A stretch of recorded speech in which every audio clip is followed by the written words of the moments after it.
రాష్ట్ర ముఖ్యమంత్రి గారు వచ్చారు. రాష్ట్ర ముఖ్యమంత్రిని సరిపోలే, బడే బాయ్ని పంపిండు, మళ్ళా అసదుద్దీన్ ఓవైసీని సరిపోలే, చోటే బాయ్ అక్బరుద్దీన్ పంపించిండు సరిపోలే. మహారాష్ట్ర నుంచి వినిపించుకున్నారు, ఢిల్లీ నుంచి వినిపించుకున్నారు, కర్ణాటక నుంచి వినిపించుకున్నారు. ఎంఐఎం పార్టీ నాయకులు అందరూ వచ్చి ఈడ కలి ఎదిరినా కూడా ఇలా వాళ్ళు ఏం బీకెలకపోయినారు. ఇలా కరీంనగర్లో భారతీయ జనతా పార్టీ కార్యకర్తల దమ్మేందో ఇలా వాళ్ళు చూసి ఇలా పారిపోయారు కరీంనగర్ నుంచి. నేను మొదటి నుంచి చెప్తున్నా, అభివృద్ధి నినాదంగా మేము ముందుకు వస్తున్నాం, అభివృద్ధి మంత్రంగా మేము ముందుకు వస్తున్నాం.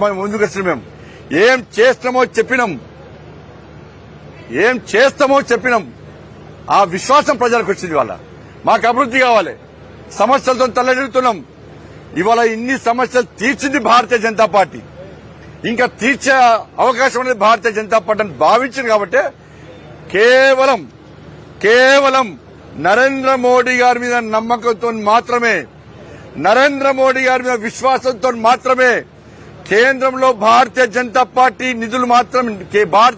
పార్టీ మాత్రమే నిధులు ఇస్తుంది, కరీంనగర్ ను అభివృద్ధి చేస్తుంది అని ఒక విశ్వాసం ఉంది. కాబట్టి ఇలా నరేంద్ర మోడీ గారి ఫోటో చూసి, నరేంద్ర మోడీ గారు చూసి ఇలా ప్రజలు మమ్మల్ని ఆశీర్వదించారు, మా అభ్యర్థులను గెలిపించారు.